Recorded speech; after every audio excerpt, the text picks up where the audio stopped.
студенты Института педагогики. Садитесь, пожалуйста. Мы с вами уже давно познакомились, и я думаю, я уже такое узнаваемое лицо, вы тоже для меня узнаваемы. Сегодня мы начинаем с вами заключительное занятие, которое подводит итог по дисциплине какой? Образовательное право. Образовательное право. И в частности мы с вами подводим итог одной из тем, которая является лидирующей на кафедре права и обществознания, это права ребенка. Ребенок – это то великое событие семьи, которое сопровождает человека всю его историю существования и жизни. Ребенок есть в первобытном обществе, ему уделяли очень большое внимание. Ребенок, без него немыслимая современная семья. И поэтому права ребенка в их историческом контексте, то есть как ребенок себя чувствовал, как он развивался, что ему способствовало, что ему препятствовало, какие казусы в истории развития прав ребенка случались в историческом контексте. Вот это, по сути дела, предмет, который мы сегодня с вами будем рассматривать. Но мы пойдем немножко необычным путем. Вообще, надо сказать, что наш весь семинар, он вообще необычный был. Необычный, потому что мы собрали первый, второй курс и разные факультеты, разные специальности и разные направления. И поэтому к вам гости пришли со своими проблемами историческими, студенты исторического профиля педобразования, второй курс. А во-вторых, у нас необычный семинар, потому что мы учимся друг у друга, мы учим друг друга. В нашей школе это не только интерактивное образование, а мы именно так организуем наш семинар, но это еще на выходе любого предмета проверять и помогать проверке должны сами студенты разных факультетов. Мы это делаем впервые. Так что вы пионеры, мы тоже пионеры. Начнем с нашей проверки, с нашего такого семинара. Да. Спасибо большое. Слышите, там крики, там историки уже прорвались в институт педагогики, долго они хотели попасть сюда. Ну вот, наконец-то мы их пригласили. На самом деле это занятие, которое не проходит абсолютно у всех факультетов и не проходит оно абсолютно у всех специальностей, оно только специально сделано для вас. И мы с вами говорили, что если мы будем заниматься, будем креативными и хорошо освоим данные темы, то есть у нас сложится какое-то представление, мы обещаем сюрприз. Как я это обещала на историческом факультете, так и у вас. И мы сегодня подготовили интересное занятие. Сейчас мы пригласим историков, они там закончат свои шумные репетиции, и начнем уже представление проекта. На самом деле все началось еще 2 года назад, когда с Татьяной Алексеевной мы выпустили прекрасный междисциплинарный практикум о том, как можно нестандартными методами учить историков. Здесь только интересные задания, над которыми стоит подумать, стоит поразмыслить и так далее. И после этого мы решили, что пусть так же интересно проходят у нас и практические занятия. Но на самом деле, я надеюсь, что у нас вот здесь присутствуют и Динара Борисовна, и Николай Борисович, ваши преподаватели, они придут после семинара, значит, что у нас будет в конце еще и интересная дискуссия.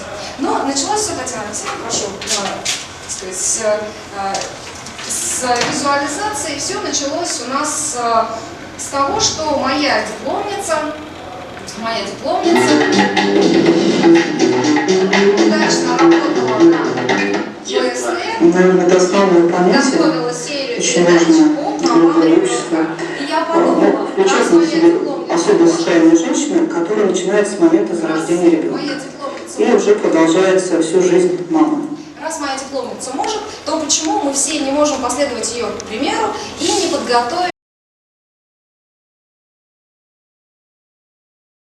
С вами «Капитальная грамотность» и тема сегодняшней передачи «Материнство и детство. Основные права ребенка». Итак, для начала стоит обратиться к понятиям материнства и детства. Наверное, это основное понятие, очень важное для любого общества.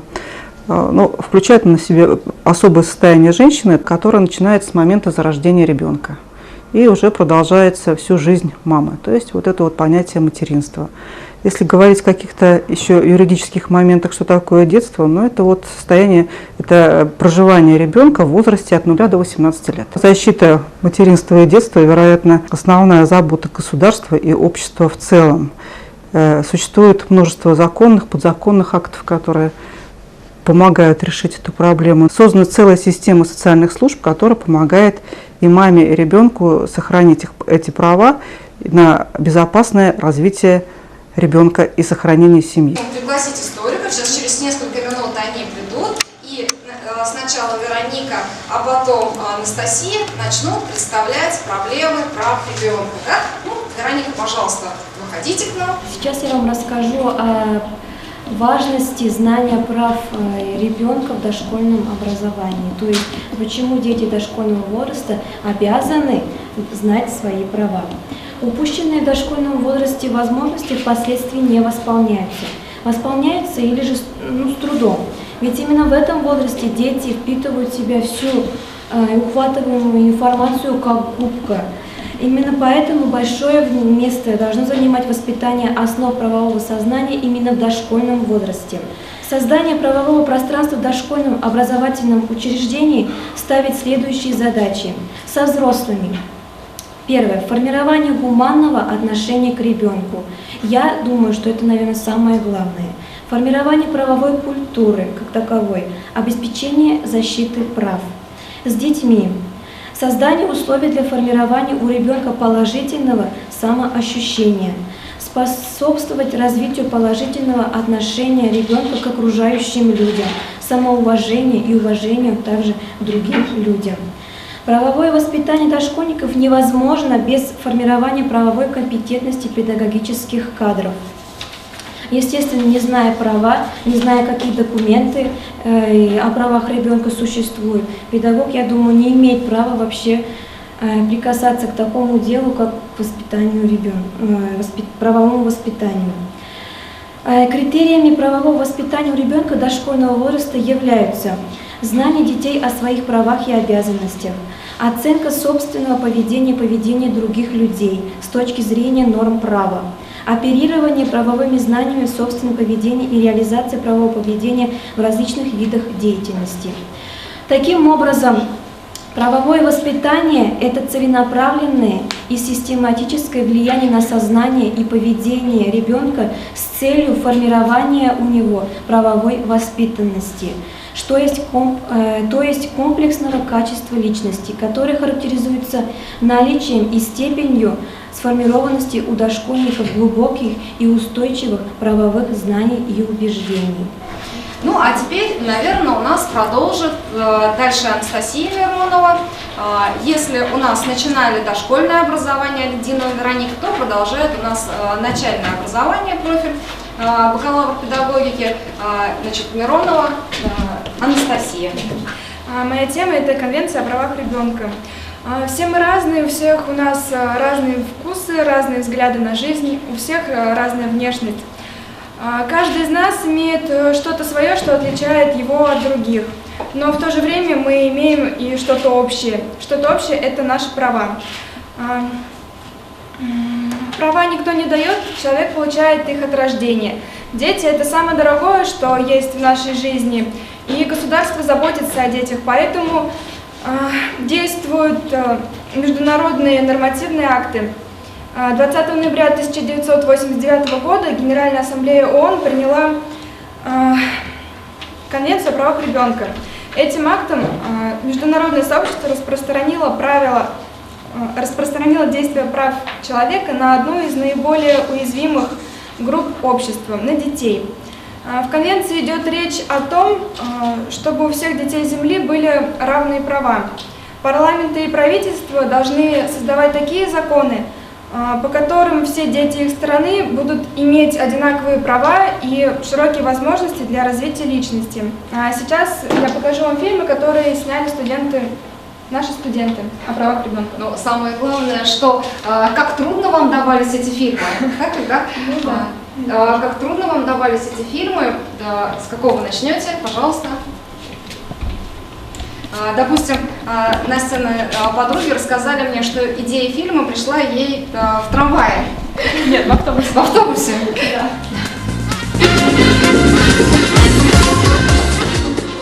Здравствуйте! Сегодня мы вам расскажем о некоторых правах ребенка. Право на имя. Только ты на свет родился, право первое твое. Получи, чтобы им гордиться, имя личное свое. Меня зовут Мухалев Максим Александрович. Меня зовут Галанов Данил Ильшатович. Меня зовут Исматуллин Роман Марсович. Право на семью. Очень трудно самому жить на свете одному. Правом с мамой жить и с папой пользуйтесь везде, ребята. Солнечный круг, небо вокруг, это рисунок мальчишки. Нарисовал он на листке и подписал в уголке.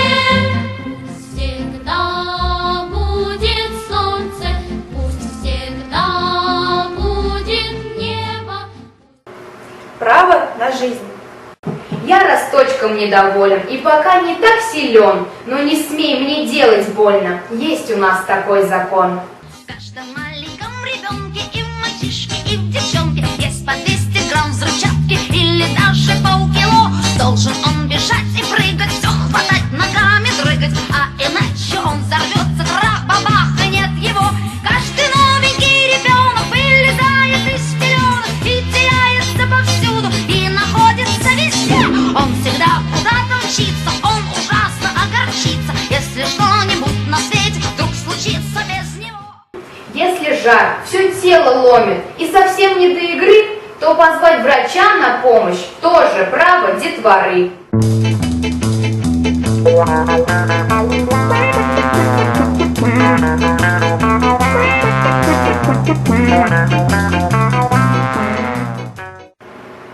Право на образование.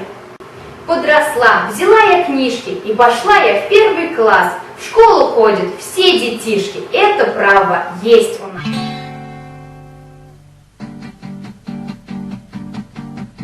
Над нами солнце светит, не жизнь, а благодать. Тем, кто за нас в ответе, давно пора понять. Тем, кто за нас в ответе, давно пора понять. Мы маленькие дети, нам хочется гулять, а нам говорят, что катит короче гипотенузы. А я говорю вам, хватит, устал я от этой обузы. Пара-пара-пара. Короче гипотенузы. Устал я от этой обузы. Ах, встать бы на рассвете, убрать бы в стол тетрадь. Тем, кто за нас в ответе, давно пора понять. Тем, кто за нас в ответе, давно пора понять. Мы маленькие дети, нам хочется гулять, а нам говорят обиды. Войною пошли на Спарту, а я говорю покинуть хочу поскорее Спарту. Пара-пара-пара-пара. Войною пошли на Спарту. Пара-пара-пара. Покинуть скорей бы им Спарту. Слова упрямо эти я буду повторять. Тем, кто за нас в ответе, давно пора понять. Тем, кто за нас в ответе, давно пора понять.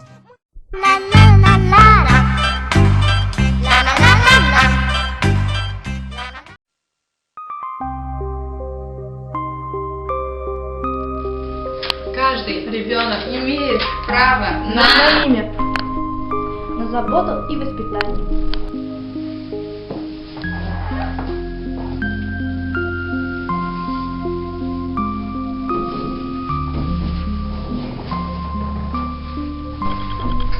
Образование.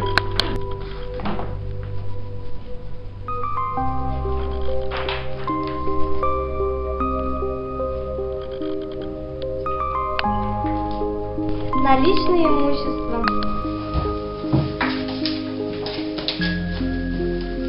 Иметь государственный интерес. Выражать свое мнение.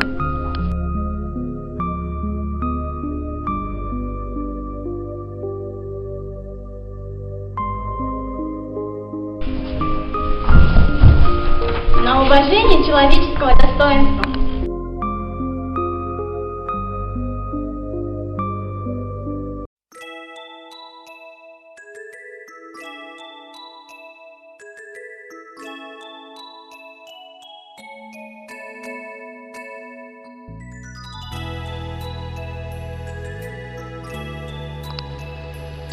Дети – это особая группа людей, которые не могут самостоятельно защищать свои права в полном объеме. А государство должно сделать все, чтобы как-то обеспечить защиту их прав. О правах ребенка мы знаем впервые в школе на уроках обществознания, а потом после школы я сама начала заинтересоваться этим. Смотрела Конституции, Семейный кодекс, Конвенция о правах ребенка, декларация, в общем, самостоятельно изучала. Я знаю такие права, как права на имя, на жизнь, на выбор, на образование, на здоровый образ жизни, на отдых. Дети имеют право отжиматься, заниматься, тренироваться. У меня есть право покушать. Ночью спать, телевизор чуть-чуть посмотреть, чтобы глаза не болели. Ухаживать за каким-то маленьким ребенком, малепусеньким, которому еще 1 век. И куда-то с родителями ходить, а самим не ходить. У меня есть право на убирать, полить цветочки, помыть стекла, после обеда спать. Слушаться папу и маму — это самое главное, а еще не баловаться, не кричать, чтобы ходили постояли, боженька, чтобы их не забрал. Еще есть право ходить.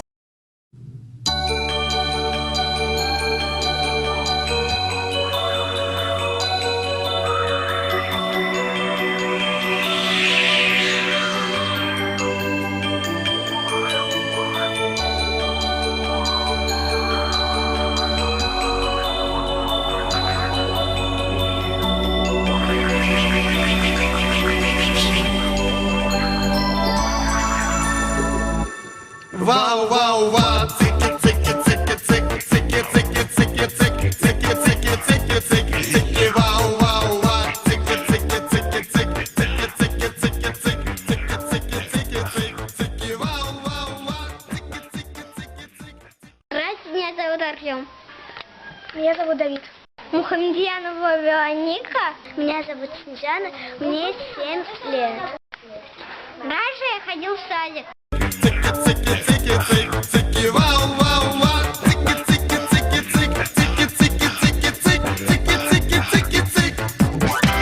Крылышки у ласточки — это ветерок, от бабушки сбежавший — это колобок. Булочка с повидлой — это растягай, лица счастьем светятся. Я учусь в школе номер 19. Я учусь в 18-й школе во 2 А. Светится праздник Первомай.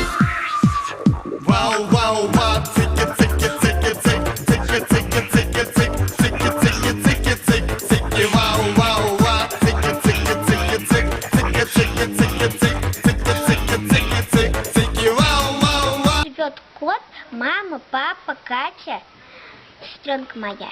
И я люблю свою маму, братьев и сестер.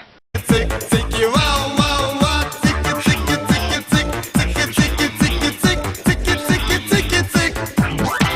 Рома, Женя, Дима, модные певцы, любят их девчата, любят их хлопцы. Химия спиральная в салоне красоты, девчонка семизубая, это ты.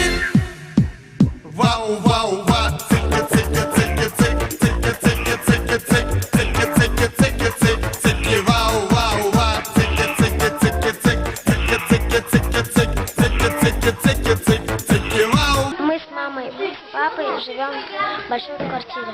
У меня все хорошо.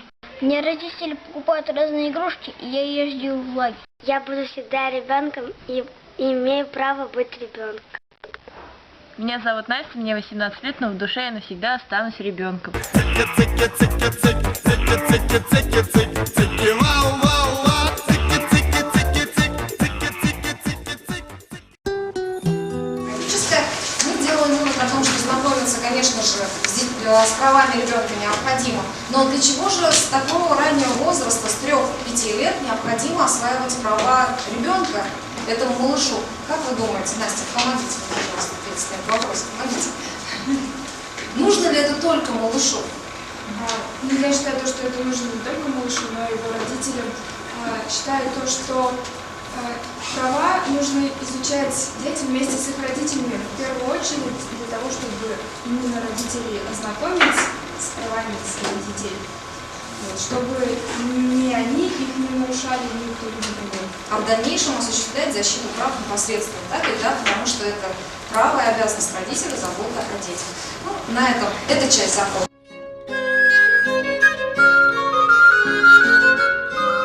Уважаемые, сейчас мы вам покажем, каким было образование в Древнем Вавилоне и о правах ребенка. Тут изображен свод законов Хаммурапи, который был создан самим царем Хаммурапи в 18 веке до нашей эры, является одним из самых важных законодательных памятников. В Древнем Вавилоне у детей не было так много прав, за многие преступления их очень жестко наказывали, вот как, например, в статье 192, если сын сказал отцу или матери, которого воспитал, что ты не мой отец или ты не моя мать, то ему должны были отрезать язык. Также очень часто детей сдавали в рабство за долги родителей. Образование в Древнем Вавилоне было привилегией сыновей знатных и богатых людей. Школы создавались с целью обучения будущих жрецов, чиновников и писцов. Школы назывались домами табличек, учителя назывались отцами домов табличек, а их помощники – старшие братья. Ученики были сыновьями домов табличек, и также были специальные воспитатели, которые следили за дисциплиной. За любые проступки и опоздания учеников наказывали поркой. Образование было платным. Сумма платы зависела от авторитета преподавателя. Чтобы задобрить педагога, родители учеников дарили ему дорогие подарки. То, что касается письменности в Древнем Вавилоне, то они писали на глиняных табличках с помощью деревянных палочек. Сейчас мы с вами проведем небольшой урок.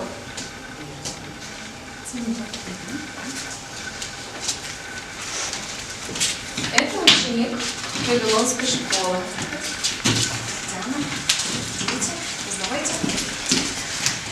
Мы раздадим вам глину. Вы должны будете делать то же самое, что и делает ученик.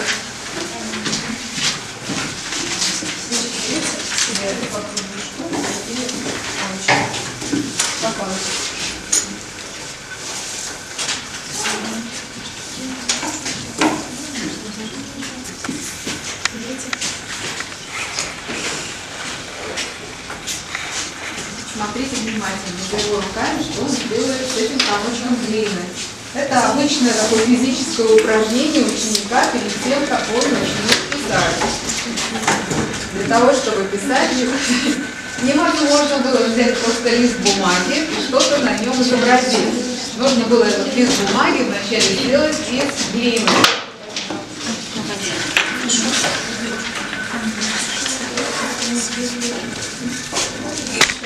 Это учебный такой вариант, когда делался очень небольшой кусочек для того, чтобы можно было нанести вот эти первые знаки, которые изображены на доске. Да? Да, вы можете изобразить клинописи, какие-либо знаки, какие они были в первом своем начале и которые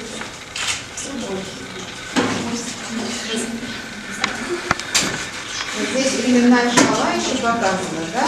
Самые ранние слева и самые поздние, собственно, сама клинопись, это уже справа.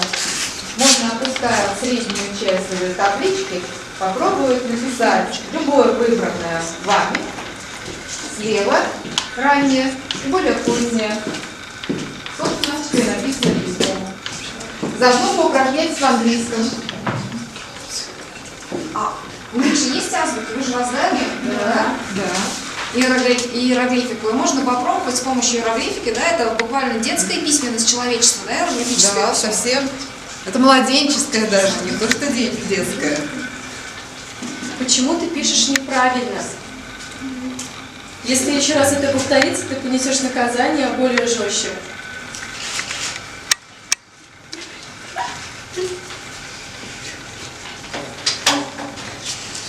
Не смеяться, сейчас учитель подойдет или еще кого-нибудь по загривку. Где глаза и уши ученика в Вавилоне? Где? На спине.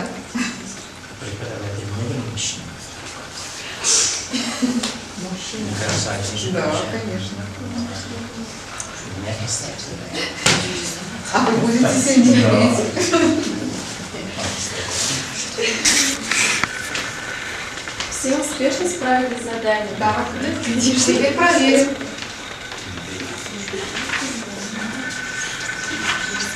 Так, кто написал первую строчку? Кто писал первую строчку? Кто вторую взял попроще?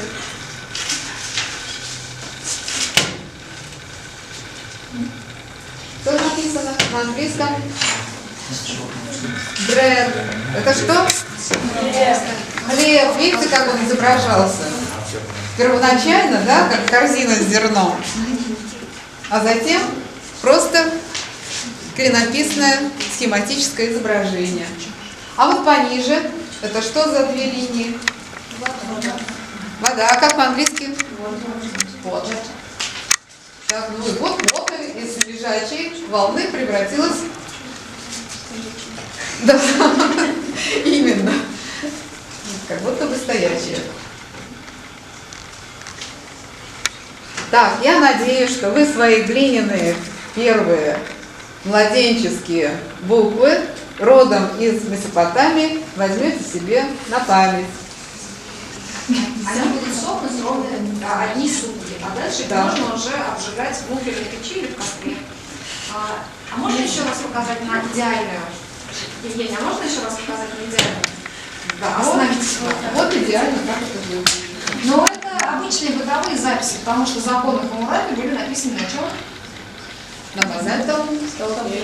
Да, на камне очень твердом. Потому что ничто нерушимо, как право. Конечно. Образование в Древнем Египте. Образование в Древнем Египте имело настолько важную роль, что оно нашло отражение и в литературных произведениях, в основном это поучение. Это Бог тот, Бог мудрости и покровитель песцов. Школа обычно находилась при храме, обучение начиналось рано. И ребенок прежде всего учился читать и писать, это в пределах 2 лет. Он сначала писал на глиняных черепках, оставшихся от разбитой посуды, потому что папирус был очень дорог. И его давали только тем ученикам, которые уже научились хорошо писать. Образование... Стоп. Евгений, я вижу, у вас уже пошла разбитая посуда. Да, вот принесли разбитую Покажите посуду. нашу реально историческую разбитую посуду, да, то есть действительно фрагменты, действительно им по 3000 лет, археологические, с раскопок этого года, мы проводили раскопки. И вот какую-то часть мы действительно исторический эксперимент. Можно ли на этом писать? Образование заключалось в заучивании классических и священных текстов и в обучении письму и началам рисунка. Существовало несколько разновидностей письма. Это иероглифическое, затем для удобства изобрели иеротическое письмо, и третье драматическое. Набор в школу проходил с помощью государственного набора. И обычно в классах было от 5-6 до 10 человек, и всего количество классов варьировалось от 5 до 7 количеств. Самые успешные писцы имели свои палитры, только имели всю палитру, а двоечники довольствовались черной и красной краской. Письменные принадлежности писали обожженной тростниковой палочкой. То есть, когда вы сейчас будете пробовать писать, вам для начала нужно будет кончик ее разжевать. Вот так выглядели финалы песцов. И теперь задание. Напишите иероглифы на фразу на выбор. Вот, вы можете выбрать любой иероглиф и написать любую фразу. Например, хлеб и корзина фруктов. Бумага представлена нашим школярам водяная, да, на водяной основе, потому что, собственно говоря, конечно, это не папирус, к сожалению, но вот что-то такое, которое по консистенции напоминает. Вам сначала нужно будет разжевать эту палочку, затем обмакнуть ее в краски и начать писать. А затем, когда вы закончите, передавайте гуашь, пожалуйста, на белый план.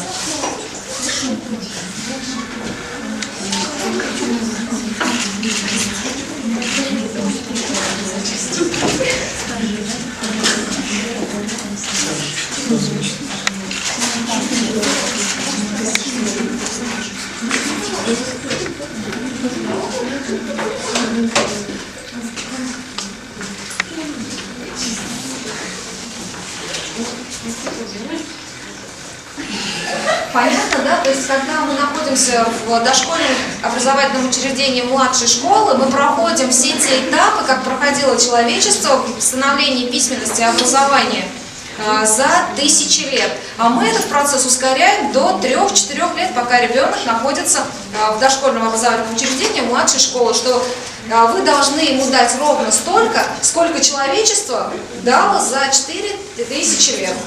То есть понятно, да, какая у вас социальная нагрузка? Своеобразным девизом образования была фраза: «Ухо мальчика находится на спине, и он слушает, когда его бьют». Это мальчик.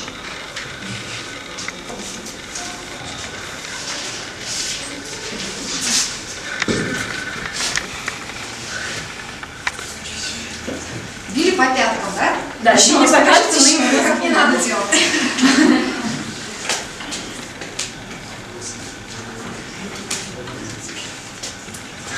100 ударов по пяткам могло привести к гибели человека.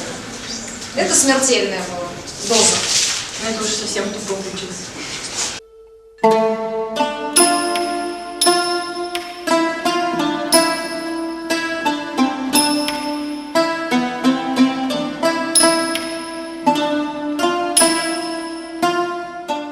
Вы, кто священной премудрости держит корнило боли, вы пожигаете души людских, возвышающий пламя, дабы, покинув обители врага, они устремились, выся бессмертных, очистившись таинством гимнов священных.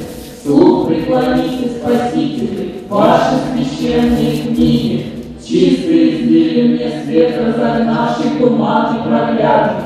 Дабы познал я вполне человека и высшего Бога, да не погубит меня злокозненный демон закрывший. Прочь от чертогов блаженных навек, задоханных действий, да не закинет обратно ужасные волны рождений. Душу мою, что доля не хочет по жизни скитаться, чья-нибудь страшная кара давно ее жизни не свяжет. Боги, водители мудрости светлой, молю вас, не мрите.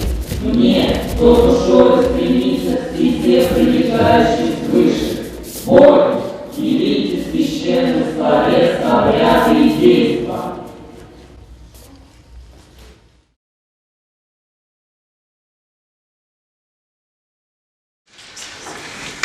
Здравствуйте, уважаемая аудитория! Сейчас мы хотим вам продемонстрировать систему воспитания и образования античности, а именно как она проходила в Афинах и в Спарте. Все мы знаем, что достаточно очень сильно отличались эти системы. Начнем, пожалуйста, с Спарты. В Спарте дети сначала обучались и образовывались вместе, до 7 лет. Далее мальчиков и девочек разделяли. Девочек учили, естественно, домашнему хозяйству, а в воспитании мальчиков большое внимание уделялось военной дисциплине, военному обучению. Это было связано с необходимостью постоянных войн. Мальчик с 7 лет официально принадлежал к государству, а не семье. Его забирали в специальное учреждение, где проходило его воспитание.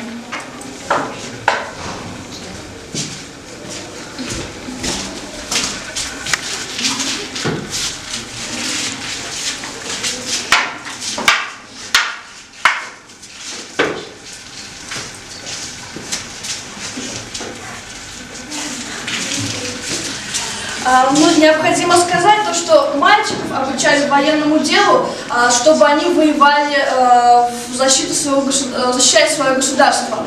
Девочек, что надо сказать, то, что тоже обучали военному искусству, это было необходимо для них в случае защиты собственного жилища в отсутствие мужа.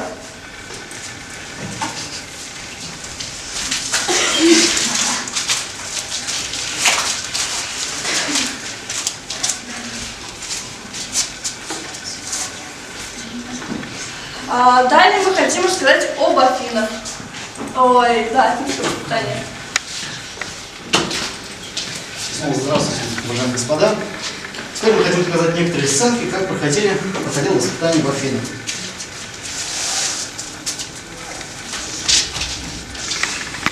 До 7-летнего возраста в Афинах дети обучались совместно.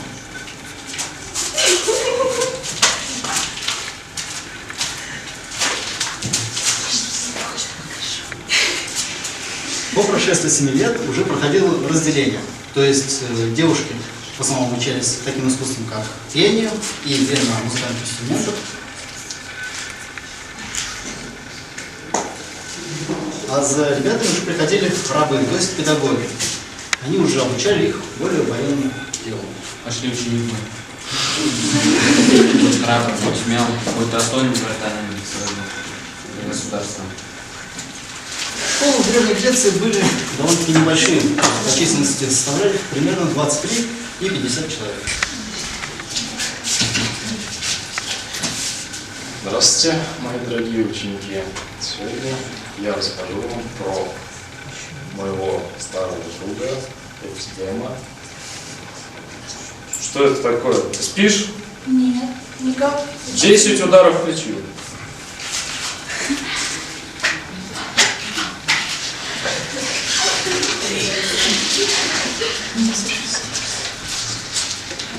Значит, молодой человек становился совершеннолетним после того, как он проходил процедуру отрезания детских длинных волос.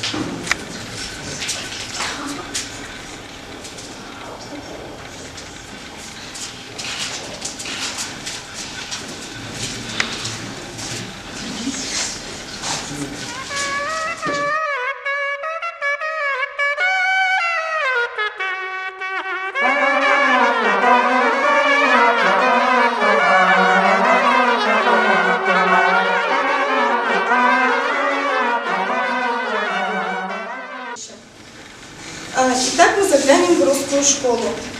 Начинается все с приходом детей утром.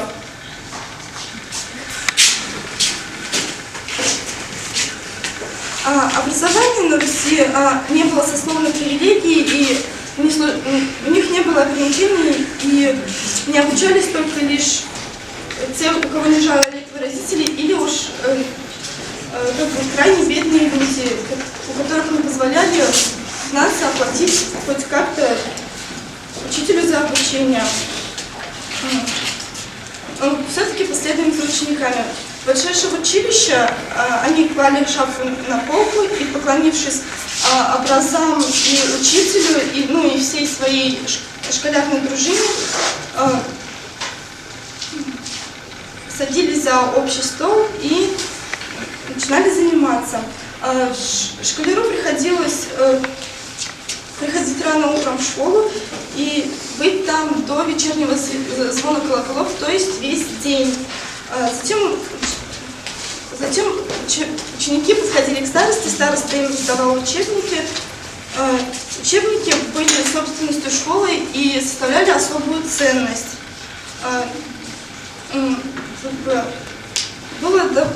Также в те времена было очень довольно странное требование. Ученикам запрещалось говорить то, что происходит в школе, рассказывать, выносить за стены школы. Особо нерадивых и ленивых, строптивых учеников наказывали, их ставили на горох, давали им розги. Но, однако, порка и горох — это был не весь арсенал наказаний. Также строптивого ученика могли отправить в карцер, роль которого с успехом мог исполнять снять школьный чулан, или также их могли оставить еще после вечерней службы. Большую часть дня школьники находились в школе, и у них не было даже возможности отдохнуть или сходить куда-либо по своим делам. Все управление школой проводилось старостами, и без всякого носительства учителю они могли сами наказывать учителей. Стоит отметить, что учение и воспитание отроков было проникнуто глубоким почтением к православной вере. Ученики были обязаны ходить в церковь не только в праздничные воскресные дни, но и в будни после окончания занятий училища. Также, однако, требования были пристойно себя вести, и сейчас мы вам раздадим берестун, на который писали древние Руси, и вы пытаетесь произвести вам написано взрослый или ребенок. Образцы у вас лежат также. Конечно, ребенок, взрослый же таких не будет изображать человечков. Наверняка это маленький рассказ о своих забавах или о праздниках, торжествах каких-либо. Но я думаю, вы обратили внимание, на чем писали наши ученики. Прежде чем взять в руки дорогой пищематериал, специально дощечки заливались воском, и на этих вощаных дощечках писали. Если нужно, можно было опять это растопить и писать заново вот на этой дощечке. Такой способ письма существовал на протяжении всего Средневековья. И даже студенты Средневековья носили так называемый диптих, вот такую сдвоенную дощечку, которую не могли развернуть, и используют два поля для письма. Домой приходя, можно было ненужное стереть, залить обратно в эти дощечки воск, и на следующий день идти писать. Но были совсем нищие студенты, и, как говорят одно из писем Средневековья, что некий бедный Ганс, обучаясь в Гейдельбергском университете, все лекции своего преподавателя написал на собственном тулупе. А вот попробуйте, вот, кстати говоря, на бересте попробуйте сложить 44, написав это римскими цифрами, и 35. А потом дату своего рождения римскими цифрами.